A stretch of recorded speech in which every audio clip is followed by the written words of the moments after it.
Isi 3 surat dari Mahfud MD yang dikirim ke Jokowi pasca jadi cawapres Ganjar. Setelah lama ditunggu-tunggu, nama Menko Polhukam Mahfud MD akhirnya resmi dideklarasikan sebagai bakal cawapres pendamping Ganjar Pranowo di Pilpres 2024. Pengumuman Bacawapres Ganjar Pranowo disampaikan langsung oleh Ketua Umum PDIP, Megawati Soekarnoputri dalam konferensi pers di kantor DPP PDIP, Menteng, Jakarta, Rabu tanggal 18 Oktober tahun 2023. Megawati mengaku telah kenal lama dengan Menko Polhukam Mahfud MD. Mega menyebut pemilihan Mahfud telah melalui diskusi dengan berbagai pihak pengusung Ganjar Pranowo. Mahfud dipandang sebagai sosok yang memiliki pengalaman di bidang politik dan pemerintahan, serta dikenal sebagai pendekar hukum.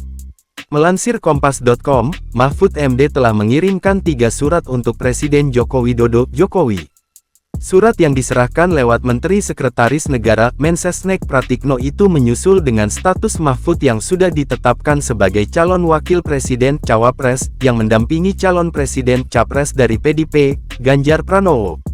Sore tadi sekitar pukul 16 waktu Indonesia Barat, Bapak Mahfud MD melalui Mensesnek, telah menyampaikan 3 surat kepada Bapak Presiden, ujar Koordinator Staf Khusus Presiden, Ari Dwipayana, kepada Kompas.com, Rabu tanggal 18 Oktober tahun 2023. Pertama, surat permohonan persetujuan untuk mendaftar sebagai cawapres, tanggal surat tanggal 18 Oktober tahun 2023.